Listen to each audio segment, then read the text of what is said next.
speaking. It has been about a week, so technically 2 weeks, since I did my last recording.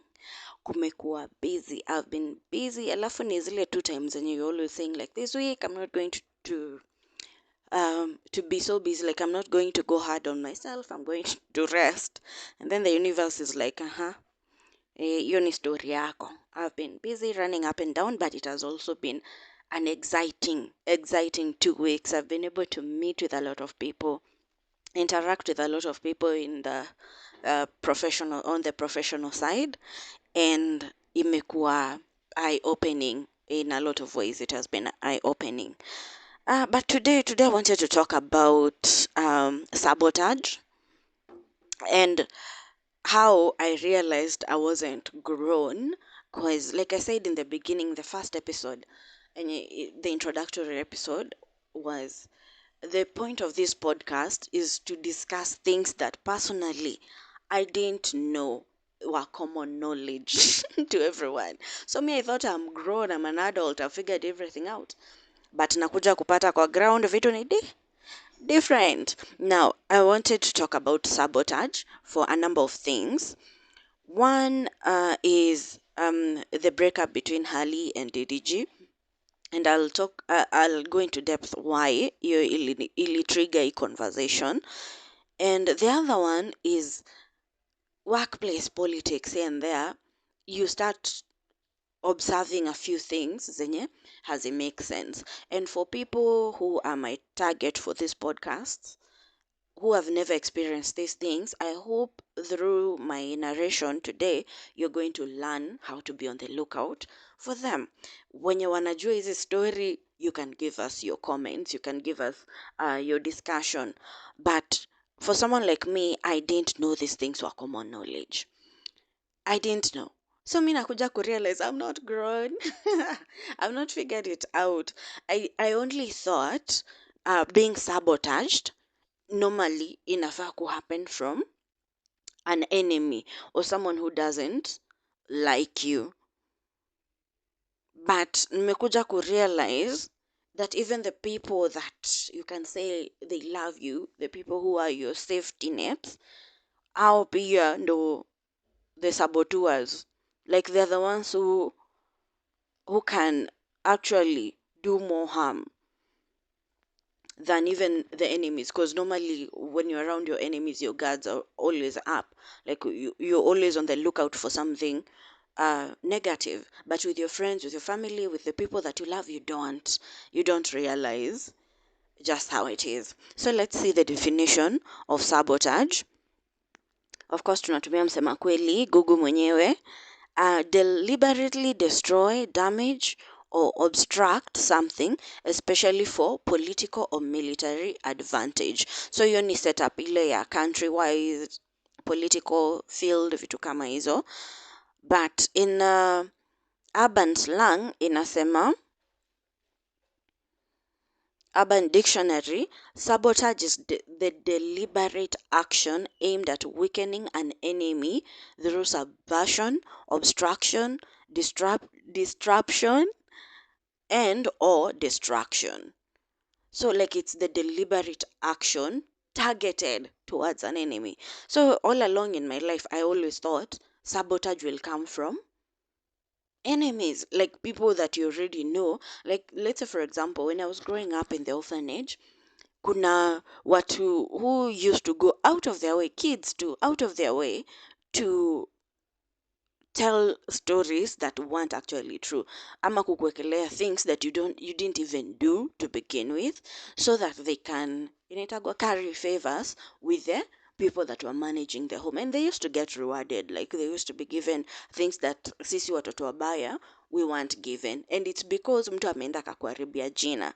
Let's say you are talking to them about something, and you said something very as simple as, I don't like this person, I don't like the way they executed whatever they did.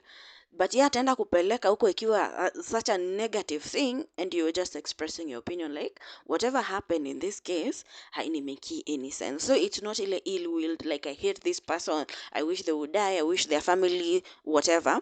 but itaenda kupelekwa huko, imeongezewa chumvi, roiko na nini. So by the end of the day unapata, in that context, I understood what it meant to be sabotaged, because after I realized what was going on, I knew who my enemies were. So I knew, like, at the end of the day, nilikuwa najua huyu, I will tell her something deliberately because she's going to report it. Na unakuja kujua it is this person because it's the only person you spoke to. So I knew and I understood that perspective. When we are talking about people that mulikuwa mabeshte then mukakosana, then they go out of their way to maybe make you come off to a lot of people like you're such a bad person. You're like, already we know this is war.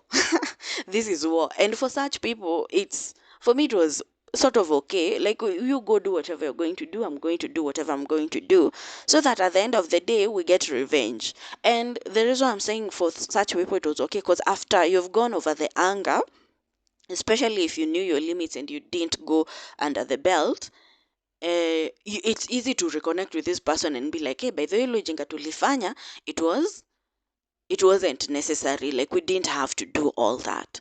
So let me tell you, wacha niingie in this world and nakuja kurealize where things are different. Now, the first one I wanted to talk about, ile nilisema Hali and DDG, I wanted to talk about relationships.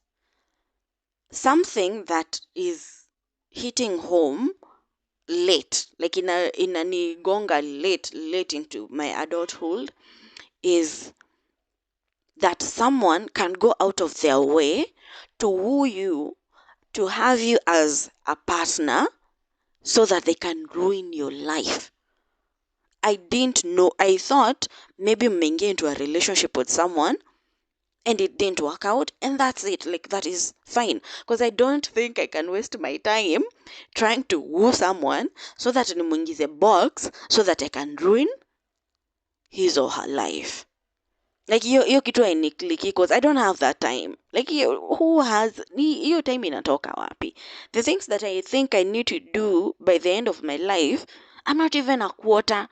So I can't start adding those shenanigans on top of it.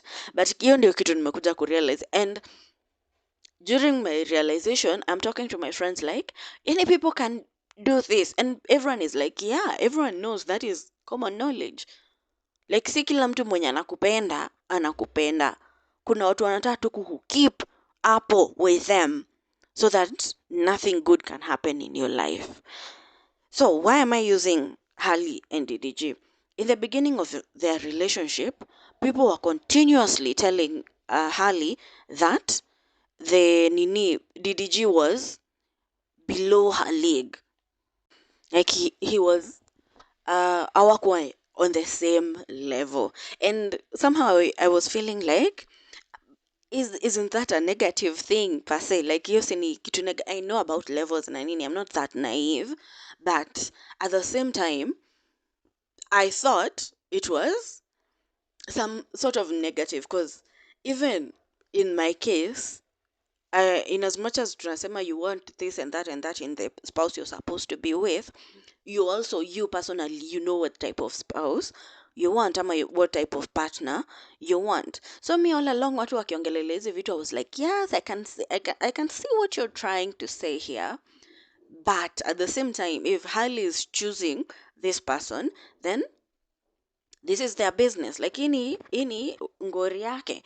At the end of the day, she's the one to deal with it. Because I'm sure the people I might choose to date, the people around me might not agree with what they are. So, all along, like, hii discussion happen, I've been, unaonaga ile meme ya kale is it kapanya or kadogi, kanachungulia kwa dirisha as drama is going on around the kadogi. So that was me kwa hii drama yote. Like, I'm very involved but keeping my distance and not giving my opinion per se. I'm like, let's see, are these people, our watu wenye wanashinda wakiambia Hali like, don't be with this guy, don't be with this guy, don't date this guy is below your league, this guy is not worth your time, this guy is, And they were not even talking about it like financially, technically. They were talking about maybe the people they appeal to. Harley, for me, nilikuwa naona akiwa na a very bright future, and it was during your time when she was acting like the Little Mermaid. But like nilikuwa naona akiwa on that trajectory. At the same time, I didn't know who DDG was, and I didn't know his trajectory. So I was like, if these people like each other, see, that's their business. But then again, recently they broke up, and it was after she had gotten her kid, like amepata ball, ampata mtoi. She has lost a number of works. I don't think she can come out and say it, but according to ile trajectory alikuwa ameanza nayo, the gigs angekuwa amepata kama hangekuwa na mtoi zingekuwa different. And it's unfortunate we live in this world where a woman cannot pursue her dreams if she's pregnant or whatever, because at the end of the day, your baby needs you. Like, it's unfortunate we live in that world, but we do. So when people are all along telling Harley, please don't, hata kama ni nini, like, you just have whatever relationship you're having, but don't take this thing too seriously. We don't think this guy is good for you. This guy is walikuwa wanamuita clout chaser. This guy is what can we call him? He was ni mtu anapenda drama and creating chaos here and there, and that was not the image that Harley had portrayed. So all along hii time yenye wamekuja ku break up, and then Harley ako na mtoi, ndio inaanza kuniclick like, was this a deliberate thing? Was like, did this guy go out of his way because he knew she liked him to make sure ame ruin, sort of, because Harley still has the need to, she still has the time to rebuild her career. We kwambia the Kikuyu in me anataka kutokelezea kabisa. She still has the time to rebuild her career, but hiyo kusabotage ni kama sabotage her trajectory. So I'm like, was this a deliberate thing? And then I started going back kwa zile discussions nilikuwa nachungulia kwa dirisha, and once in a while you'd hear artist G DDG was calling his ex while Harley was there and telling the ex that alikuwa na miss. DDG would akiona Harley ana take photos, taking photos with her co-stars and looking giddy and whatever, would say that he was feeling jealous. Like every time Harley was making some sort of achievement or something that was making her more noticeable, DDG would do something else to try and divert attention, ama to try and humble Harley. And sasa hapo wewe ndo unaanza kucalculate, and 1 + 1 + 1 + was this thing a deliberate thing? Like, did he go out of his way to make sure that I'm humble huyu dem? At the end of the day, we would never know how she actually ended up getting pregnant. But at the same time, Harley is from a very religious background, according to the stories that we've had. So, unaweza pata at the end of the day, this is their business, but I'm just speculating. At the end of the day, you might find that DDG went out of his way to make sure Harley got pregnant, knowing that she would not get rid of the baby. Or something like that. I don't know.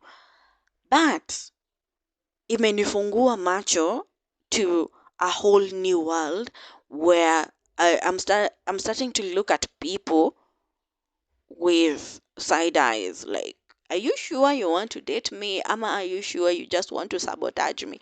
Of course, my career is not even close to where Harley's is, but I think I have a future. I think there's a future ahead of me, and I wouldn't want someone to see that you have uko on a certain trajectory, and then they decide to come into your life to think that they can humble you, ama they can sabotage your life in one way or another. By the way, hiyo yako sabotajiwa. Anyway, that one in relationship, like, hiyo ndio kitu imenifungua macho somehow. The other one under relationships as well is people who you're in a relationship with someone, good intentions on both sides, And then maybe down the line, one of you starts having a better life than maybe the other. I'm talking about maybe your husband gets a job promotion na vitu kama hizo. Mostly for men, if they do that, mostly, I'm not talking about everyone else, but mostly their wives are always supportive. They're happy because tunaambiago pesa ya bwanako ni yenu mkiwa wawili. So akipata promotion, akipata a better job, it's like the whole family is elevated, and the sabotage necessarily doesn't happen from the wife's side unless wanataka kudivorce na nini, and that is a topic for the next point. But kitu nimekuja kuambiwa na watu na also to learn is, if the wife starts getting promoted, earning more money than the man, and this is a societal thing, even without the wife acting differently, even without the wife showing off to the husband, like huyu dem hakuna kitu yenye anafanya yenye ni inaitwaje, yenye ni like you have to show up to the husband, like unaanza kumwonyesha you're better than the husband. Like nothing like that is happening. She's just getting promoted. She's just happy that she's getting more money. She's even taking out maybe the husband to different locations to celebrate. Wanaenda vacations na nini, she starts taking more of the bills in the house na vitu kama hizo. I didn't realize that men, when they find themselves in such a scenario, that most of them make it their mission to humble their wives. By that, what do I mean? You have your promotion that is happening, and maybe it might require you to travel more. They make sure now it's the time that they want to have another baby. And wanatumia watoi kukutrap, they want another baby. Ama they want you to do something else. Ama they want to divert your attention to something else. Ama sasa they start creating chaos in the house. Na hii observe even with my own eyes, and I've always told the men in my life who've started acting weirdly when their wives or girlfriends were doing better. I'm like, no, you need to be supportive. Hurt anything, it doesn't hurt your masculinity in any way if the person is earning more, especially when this person still respects you, still takes care of you, still anakupenda, but wewe unaanza kufeel insecure, you start being chaotic, dramatic, kelele kila wakati when you're in public with this person, because maybe you're feeling some kind of way, you start being rude or aggressive towards her, and you like una feel need ya kumuonesha you're still the man of the house by your aggression na nini. At the end of the day, unapata most women in such scenarios, when they love their man, they might opt out of the job completely, like resign. They might decide to focus on the house, ama they might, unapata mtu dem ako stressed tu kabisa continuously. Like people continue, men, those men that feel insecure, they continuously try to humble their wives if they are doing better in whatever field they are in, if they're being acknowledged, if they're being given attention.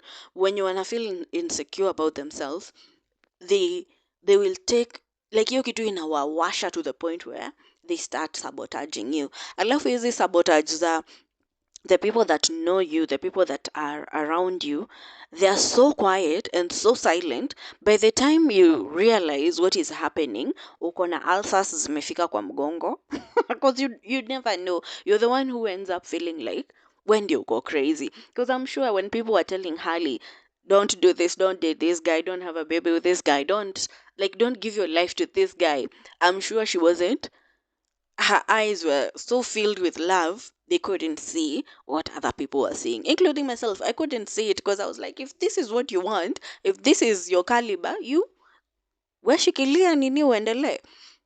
So unapata even in relationships, in marriages, these things are happening.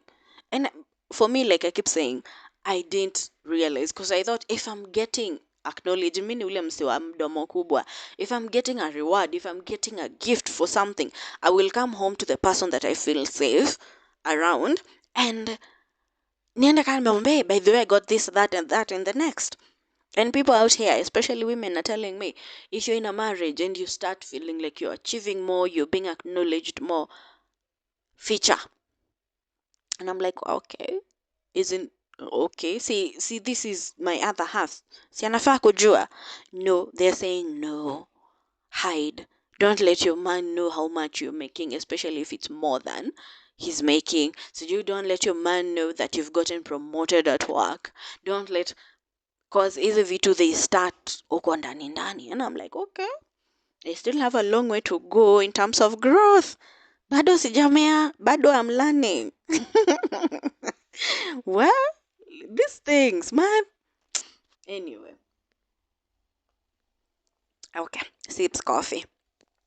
Now, the other one I wanted to talk about, and this one, I think I mentioned hapo mapema kiasi, near friendships.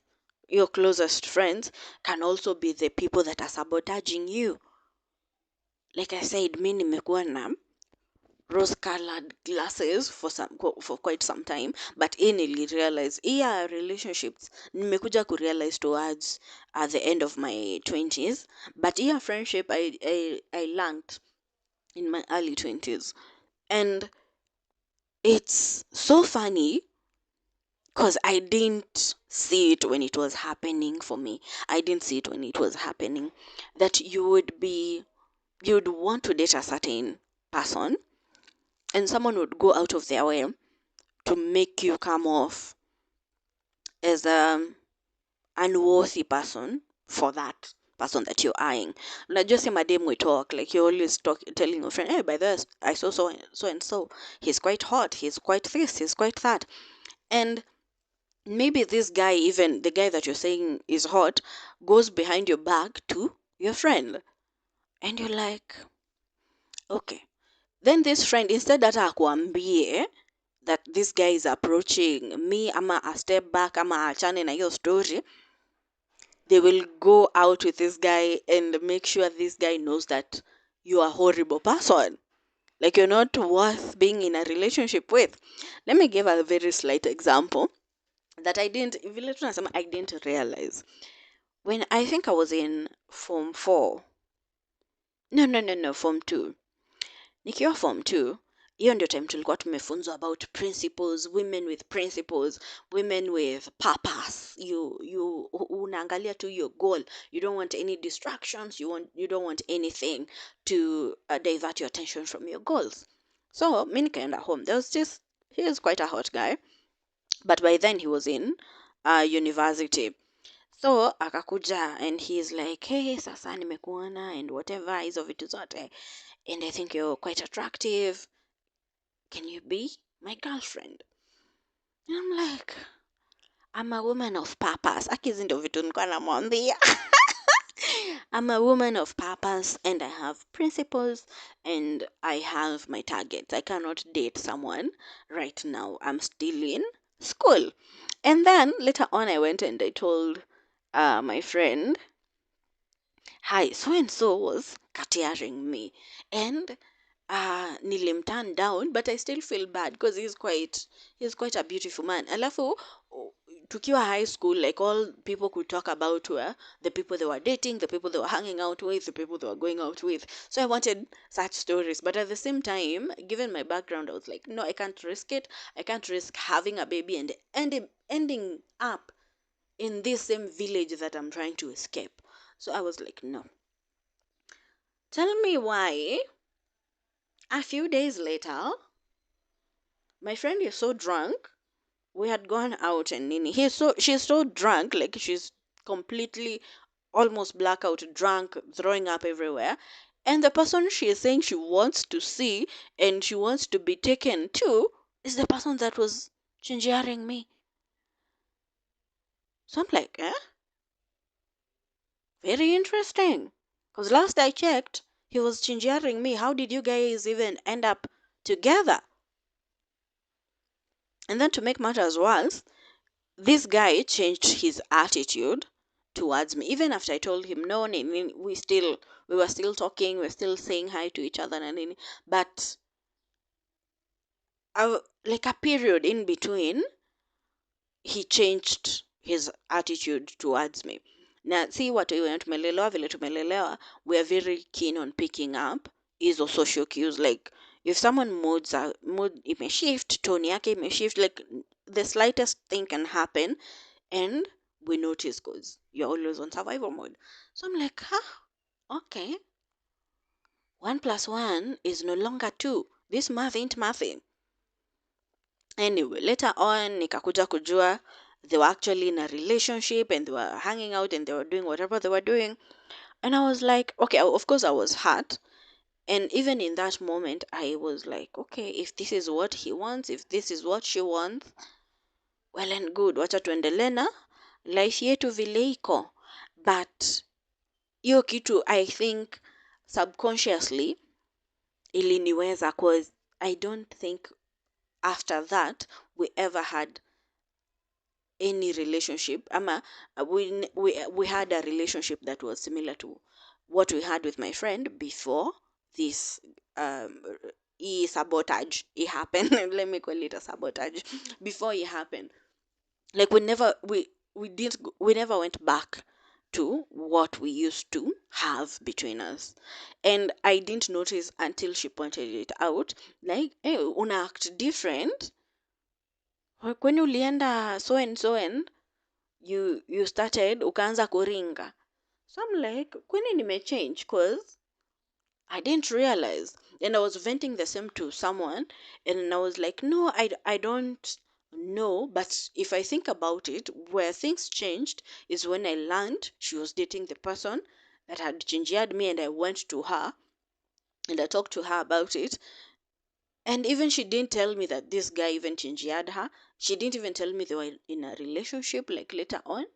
So I think kutoka hapo, my mind too really switch off, because I'm like, okay, if this is the type of friend you are, then okay, kila mtu apambane. But you're in terms of friendship, like your closest friends, that's when I was remembering this story, that's when I realized even your closest friend, because you alikuwa like, she's even today, I still regard her as family, like ni a sister. She was like a sister to me. So I'm like, okay, even with these people it can happen.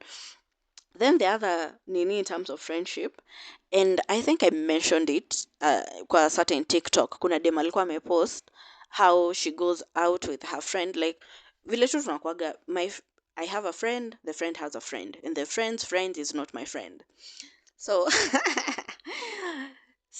whenever she goes out with her friend to see her friend's friend, and I noticed too some weird tone and language, like this friend's friend ni kama hampendi na nini. And initially, even me in my life, I would think maybe it's because we are competing for this person's attention. So at the end of the day, I wouldn't sitaiweka ikiwa ati something I need to look into. I'll be like, if you're going to hang out with so and so, I can't come because she's your friend na me had to click. So when we are hanging out, we just hang out, the two of us. When you're hanging out with a friend, I'm good. We don't have to be friends with your friend unless sasa sisi to click kivyetu with a friend, and then life moves on. So this chick alianza kunotice tuto vitu na nini, and she thought it's maybe because they were competing too, like this is a friend na nini, you're just competing vitu kama hizo. But for her, she's not like me. I notice such things, I'll step back. Like I won't even hang out with you. I won't, like, hata tukipatana tuko kwa the same location, I'll try my best to stay away. She decided to now start gifting the other friend, kumuonesha like she has no ill intention with them being friends. So anamletea to gifts, anambaia to shopping here and there, vitu kama hizo kidogo kidogo. And every time that friend's friend would anaichukulia hizo vitu zikiwa negative. So kwa hiyo TikTok she was asking like, what can she do, like what is happening and what can she do to improve this, because hata mwenyewe anaona hiyo kitu ikimchanganya. And I realized when I was going through people's comments na nini, people were telling her, your friend's friend is not the issue, it's your friend. Because ni nini yo anaambia your friend, anaambia her friend about you so that this friend can have this attitude. When I was reading through those comments, I remembered one time I left my house. I was so pissed. I was so pissed. I mean, nikikasirika ni ule mwenye hata sionagi. Like nilienda nikapanda gari na nikaenda kwa my aunt's place. When I got there, and hata nile tu after salamu, I'm like, hey auntie, this and that has been happening and I've been noticing for quite some time. Like 2 years now, nimekuwa nikinotice this thing happening over and over again. Kitu ilikuwa imetrigger, a friend's friend came to my house and mimi ule wanitagwa barefoot. Like you don't enter my house with shoes. Even the friend knew na nini vitu kama hizo. But this friend's friend came na akakuja na ilikuwa tu na nini like attitudes na nini, ni msee anapenda ku snide comments, always calling me a tribal name that haikuwa, unaona kama vile mtu anaweza kuita Mluya and unajua penye hiyo origin ya hiyo jina imetoka. But this person, I don't know them. So why are you calling me a different tribe? Najua for me naambiaga na watu nakaa Mkamba, sijui nakaa Mluya. Hata kuna time nilikuwa nimesema I'll start calling myself Nafula or something. I don't know, whatever Luya name. But during that period, I also had a friend who was Luya na tulikuwa tunaenda kufanana. So every time we were going somewhere and she introduces herself and aseme ni Mluya na nini, people would automatically think mi ni Mluya. So that ukikutana na mtu aniambie sasa Mluya or something, it never used to offend me because I know the origin of it. Kuna watu wanasema naenda kukaa Mkamba, I don't know why.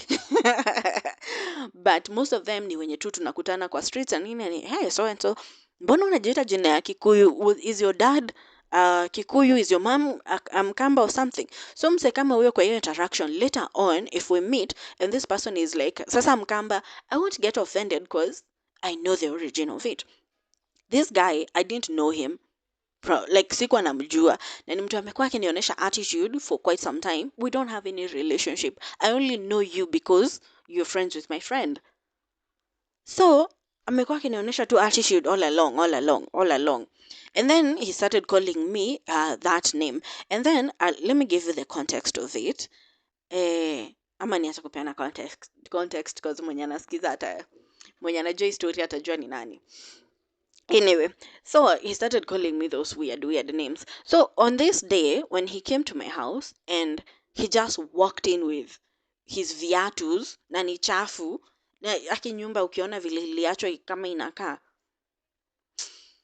Anyway, so me after ametoka, I clean my house and sasa nikatoka kama nimejama, and then I went to my aunt and I'm like, this thing has been happening and it ikuanza juzi, like ni kitu imekuwa happen for some time, and the way this guy has come in, kuna huge chunk of the information I've left out. If I gave more information you'd understand, but if I give more information people are going to know who it is. So there's this guy nini imekuwa happen na hizi vitu zote, and I don't understand, like I completely don't understand where his hatred inatoka. Because all along I thought we were cool. For me, we were just my friend's friend. I'm her friend as well. So kama tuna meet na ni ile limited occasion, I'm cordial. So I don't understand kwenye hizi vitu zinatoka. And my very wise aunt told me, it's your friend. Hizi vitu zote zinatoka from your friend. There's something that this friend of yours is telling these other friends about you, so that whenever they meet you ama nini, unapata wako wako na hiyo aggression towards you because these people don't know you and you don't have any interaction that you can say eti mulikosania hapa na pale. So it's your friend. And hiyo kitu iliniklikia hiyo time, like umewai kuwa mahali your head feels like it's in a fog, it's ni moto, unasikia kama ni oven, and then someone says something and then you feel that cooling effect all over your brain, like wow, this makes sense. I didn't know why I did, like sijui mbona sikujua, like sikufikiria like it can be the friend, but when my aunt I was like wow, this makes a lot of sense. And I've had issues with that friend, But even then, I would never, hata kama nimeenda kuambia sijui my aunt to seek advice on whatever issue we are having with a friend, I need to know how to navigate it, vitu kama hizo, I would never tarnish her name to the point where ati akimmeet my aunt ama akimmeet my relatives ama akimmeet my friends, other friends, itakuwa na any negative interaction. Like, I'm like, yes, we are going through this patch and I don't understand why she's doing this na nini nini. And then my aunt tells me either you can get involved or you can step out, ama the other friend says mi simuelewagi pia vitu kama hizo. And then you're like, yeah, ama wacha tu tuone vile itakuwa, let's see how it goes. And that is that. But haitakuwa to the extent where any of my friends would feel the need to go out of their way to make that friend feel unwelcome in any aspect. Kuna beshte yangu pia apendi that friend of mine, and I have every interaction they've had has been, hata kama ampendi, imekuwa respectful and inclusive. Like, she won't do or say something to exclude that friend from a conversation. Imekuwa too inclusive na nini, but later on the friend will be like, I really don't, I don't vibe with your friend. I'm trying to connect with her, but I connect kwa kichwa. And I'm like, it's okay, even you have friends that I don't connect with, but either way, even if I'm around them, I'll try to be as inclusive as possible. So unapata this other friend of mine was probably actively trying to sabotage any sort of relationship I would have with these other friends. Na watu wanakuwaga wakifanya hivyo, na haina shida if you don't want your friends to mix. Like I said, mimi mwenyewe, if I notice your friend is acting weird, but see, yeah, this friend was being aggressive, like weird or uncomfortable around me. You notice when you're having a conversation, someone is not inclusive na nini. Normally, I make it very clear. Like, even if I want to come and visit you, hi, uko lini? Are you alone? Or who and who? If you tell me you're having friends over, who and who is coming?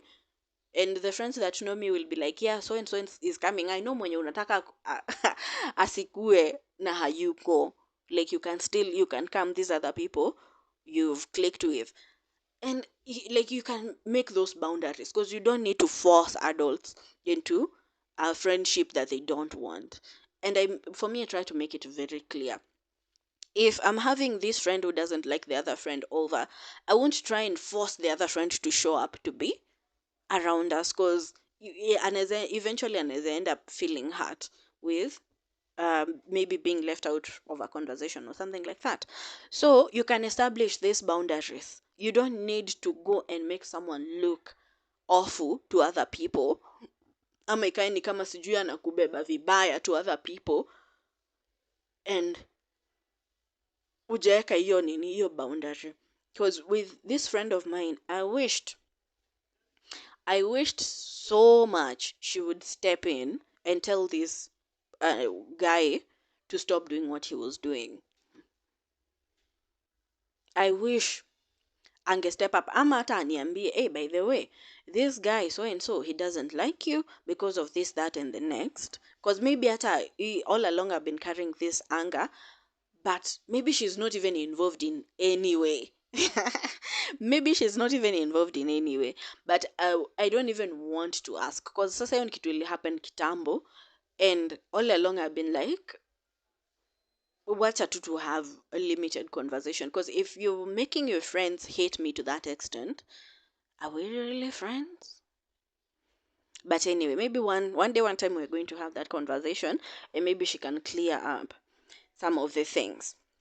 But sasa hiyo kitu, like, with na ilikuwa with a number of her friends, they were, I don't know, sijui ni nini ilikuwa inaendelea with a number of her friends. They used to act very weird around me. So man, hiyo ni mirambo kabisa. Yes, even in friendship na nini, people can do that, and they can sabotage you very well. The other one, I didn't want to end this episode, nilikuwa nataka iishe na 40 minutes, but naona we are already at 40. Sikuwa nataka to not talk about workplace sabotage, and hizo zingine maybe ni porojo, but this workplace sabotage is very, very real. I thought as adults kila mtu ana mind shughuli yake na anaendelea na life yake. Like you go to work, you get your coins and then you go back home. Like you don't need to get invested into anyone else's life na nini. Kumbe, well, workplace sabotage is a very, very, very real thing. And I wish bosses, ama the people who are in charge. Yeah. Anyway, not being grown is realizing that even the people that you think are grown are not grown. I wish bosses na nini would. Hizi moshene wanaendaga kupatiwa in whatever corners they're being given the motioners. I wish they would be like, no, you're talking about so and so. Well and good. Muite. Let's have this conversation when this other person that is being talked about is here as well. I'll give a few instances of where I felt like I was sort of being sabotaged. And the first one, all my younger people joining the workforce, please open your ears. The first one, nilikuwa naive. I had just started working. So I didn't know the intricacies of the job. And the person who was supposed to help me out took advantage of me not being me being naive. She took advantage of it. By that, what do I mean? I was telling someone who joined our workforce the other day, when I started, ilikuwa ni job ya sales or whatever. So the first week I was told to go out, give out flyers to different companies, different circles, vitu kama hizo within Nairobi, vitu kama hizo. And I didn't have business cards for quite some time. Like nilikuwa bila business cards for I think a month. Yeah, a month or two. Nilikaa bila kutengenezwa business cards. I'm so naive, I didn't know I needed business cards. So I never even asked. So imagine I used to go marketing with this person's business cards. Alafu nakuja kuulizwa later on, how is your progress? What feedback are you getting? Vitu kama hizo. And I'm like, I'm not getting any feedback. How am I supposed to get feedback? Kumbe, where I was going, the people I was leaving the flyers and the business cards with, of course, which number are they going to call? Of course. So, unapata at the end of the first 3 months, you're trying to do your review of hizo areas zote unapata, you don't have a concrete answer. Man, I felt, hey, but that one was my first sort of sabotage. So I was telling this person who joined our workforce, yes, we do currently business cards hazijatoka na nini, but the order was already made, they were being processed. Here are the flyers. You're going outside, write your number. Hata kama ni felt pen na nini, write your number in huge whatevers, so that whenever this person that you left the flyers with, this person that you interacted with, they have your contact or they have your name, so that whenever they call back, they want a second meeting, they can ask for you specifically, so that at the end of the month you get to know, I talked to these people, these few converted, this didn't, and why they did not, vitu kama hizo. Then at the end of the day, you know your progress. If you asked for the feedback, you know what to give. Me, I didn't know. Nani self. That one was the first one. The second one, ilikuwa tu a workplace, toxic workplace. Mtu tu akona hasira zake, akona nini zake, and ni hawa watu bitter. They spread bitterness to everyone who is working around them. And the sabotage for me came in when we were given a supervisor. And sales ni field work. Yenye niko ni field work. So it's not unheard of that if someone is going, let's say for example, mesema mtu anaenda maybe place kama Thika, and you have a client in Thika, you can tell that person, hey, pitia client so and so, they want to give us their order, unikujie na LPO yake. I'm not going to Thika today, but the client is there today. If you can, mpitie, uchukue, you just bring me the LPO. Do you know this supervisor? Nani my supervisor? That was the conversation that we had. Nata akienda nikamwambia, si eti unaenda kwa new client, this is already my client, wanataka tupatiane LPO. I don't have the fare, I've not been given my allowance, please go pick the LPO, come with it. And the reason walikuwa inahitajika a physical thing, they also needed to take a sample to the boss so that the boss can give the final conversation, the final nini go ahead. But the LPO was out na nini, kila kitu was set, ni boss tu a confirm this is the shoe that he wants, that's it. Do you know, ili turn around nikaambiwa ti client ni wa my supervisor. Sa hiyo 6 months we've been battling with this client for yeye ndio aingie box. 6 months wewe kuendea tu LPO ndio amekuwa client wako. Do you know he came and presented it like his client? And then it was a very wise sabotage, because he didn't tell me. Mi alikuja na akanipatia LPO and we did the nini, and I even did the delivery and the client was happy. The payment, I'm the one who followed up na ikalipwa. But alienda akaambia my boss's boss, like our boss, the directors, that this was his work. And I didn't, sikuambiwa, no one told me. Hata commission na nini, I used to get my commission from every transaction with that company. So nikikuja time yenye naenda ku raise nini ya kuongezewa do, the nini, my huyo demo finance, the bitter woman, she's like, but this is not your client, this is so and so's client. Namuonesha another client, she's like, no, this is so and so clients. So every client that I brought in when I got this supervisor, amewaeka wote kama wake. Hiyo kitu hadi wa leo inakuwaga imenikasirisha. And after she told me that, I didn't stay there for a month. I was like, hii ndio game yenye mnacheza. That's it, I can't deal with this. And I resigned. They thought I had gotten another job na nini. I just resigned because I was like. And then the funny thing is, even after she told me that wameongeza do, like si ati wameongeza do, sorry, like the nani took over my clients, I went to my supervisor and I was like, fine, sema umechukua clients wangu, that's okay, but so ndo unitetee at least niongezewe do. Like my retainer is still the same as it was when I joined the company almost 3 years ago. Can I get a few more coins on this?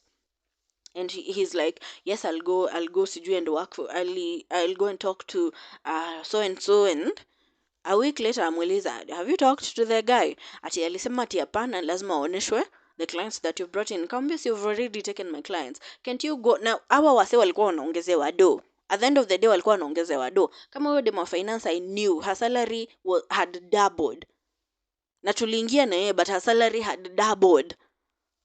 Na ni ile kudouble inafika sijui 100 plus, and you're not even making 30k in a month. So I was like, okay. And then the supervisor was almost making sijui 200 and what a month. So I'm like, you guys cannot even sit with the boss muambie mi hata sitaki kuongezewa mingi, nataka kuongezewa 15k pekee, niongezewe tu just for those 3 years I've been here. I've been ilikuwa during COVID, I've been your salesperson, au wengine wote wametoka, I've been the one who is bringing these clients, na nyinyi wenyewe mkawachukua. Si eti amjui si wenyu, mnajua si wenyu, but you took them over and you reported to your boss as your clients. So mwezekana yeye hata mumwambie, mumuingiza box, you say this person has been working very hard and we think of even promoting her, because I was telling them I've been here in the same position for 3 years, at least muni promote something, just something, do something for me. And they're like, no, he said sijui what and the next. And I was like, okay, this is your game, this is what you're doing, fine. So kwa hiyo sabotage ya workplace, I just left. But I wished I knew how I would have gone about hiyo sabotage nilifanyiwa. Because I wish even in because tulikuwa group moja na our boss's boss, the director ya watu wa sales, I wish I had even posted my client list there. Like after nimejua what was happening, I wish I had posted my client list there. But sasa hiyo ingekuwa like a year later because they never told me. Mimi nilijua time yenye na follow up on an appraisal. I wish I had posted my client list there. Tangu kitambo, like huyo director akaya kijua these are my clients. Because I felt very, very offended. Anyway, but these things are happening. And not even offended, I felt sidelined because I wasn't expecting, like, sisi wote ni watu wazima, and then the person who is stealing my clients is in his 60s. So I'm like, you already ni kuretire, una retire, so let me at least have a career. Anyway, so workplace sabotage. The final one, and this is a recent thing, and I've also been noticing pole pole too, like inani click to pole pole, ni even the people you're working with. People are always saying online, your colleagues are not your relatives, your colleagues are not your friends. And you can, of course, you can make friends, because here and there I've made friends, colleagues who are friends na nini, and it's fine.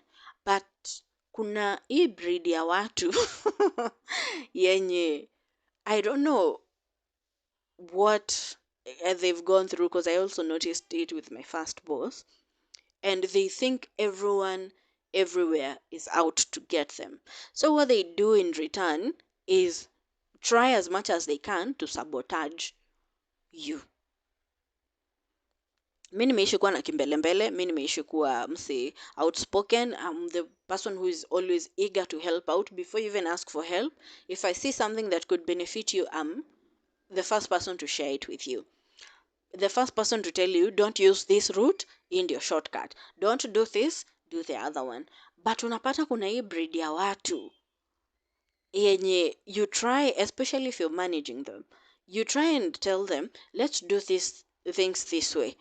Mtavutana for like a month.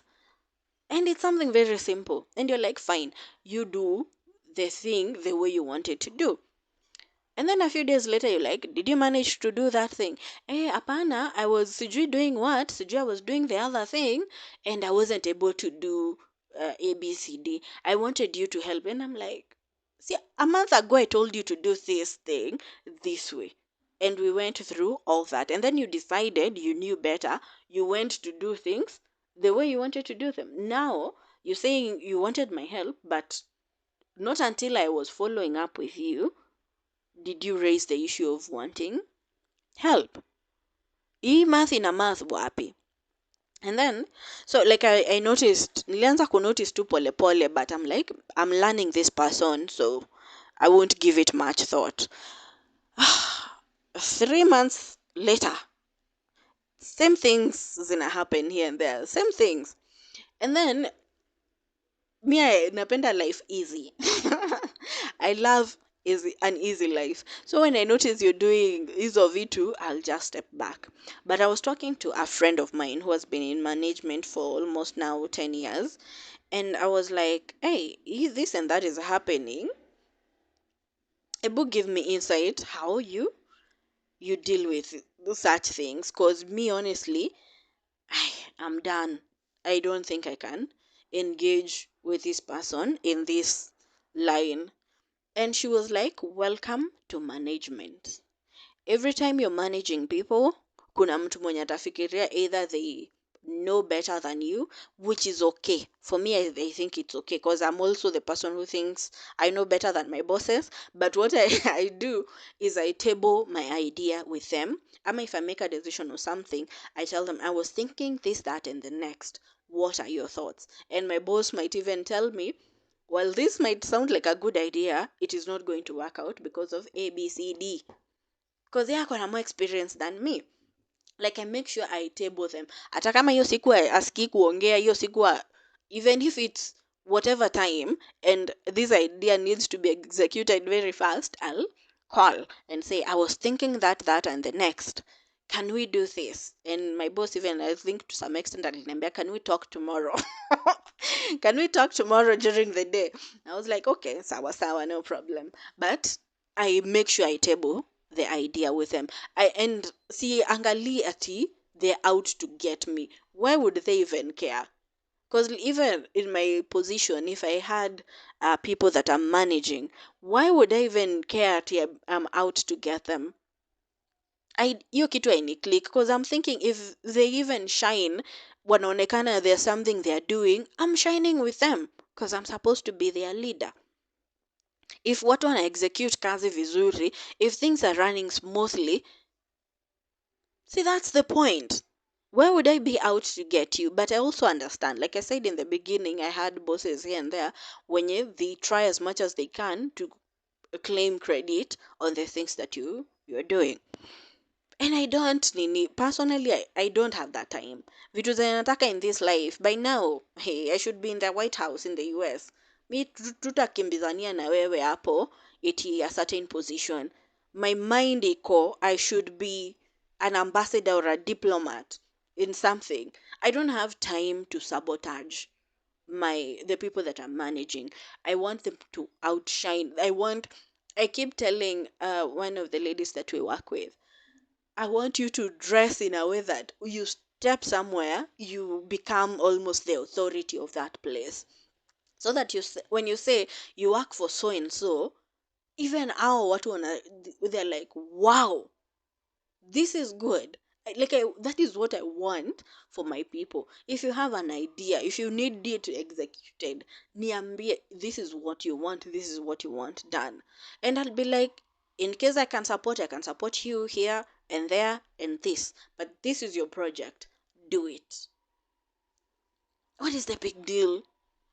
But anyway, like I was saying, unapata kuna watoto wako, so they make your work, you're managing them, more difficult than it should be, because wako in that mentality of you're out to get them. If you tell them you need it here, if you tell them you need to do this, inakaa ni kama mnaanza kuvutania something that is not there. So when this friend of mine telling me welcome to management, she gave an example of a few people that she has managed before.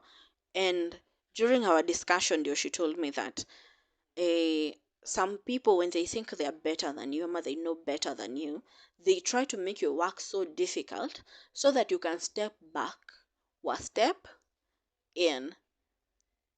That is the plan. Like they've already established you're their enemy and they are coming for you. So they will do everything. Because kama ya example alikuwa napeana, kuna watu wa ana manage, they will never deliver their work. They are always underachieving the targets. They're always hizo vitu zote.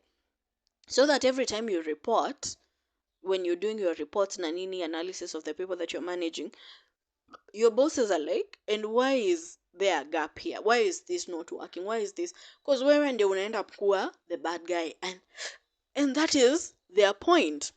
So this chick that she was managing eventually started achieving more, and she got, I think alipata the performance whatever was good, was really good, ilipita kila mtu, like she was the best performed under this friend of mine. And the friend was so happy because hata yeye anaonekana amefanya a huge inaitwaje, like amepata a huge achievement. And do you know, this chick, instead of coming to my friend and saying, thank you for being patient with me and helping me work through this, kanakuja kumwambia eti najua huko unatarajia ni achieve hii. And my friend was like, for the past few months, I've been working with you so that you can achieve this. Why would I even? Anyway, my friend just looked at her and left it. So when I was venting to her, telling her about this thing, it's when she told me about people who actively try and sabotage your work when you're managing them. So be on the lookout for that as well. And with that, I've come to the end of my rambling on sabotage. Yes, so you're not grown until you realize you can be sabotaged in relationship, in friendships, in your workplace. So have a great time and see you in the next one. Bye.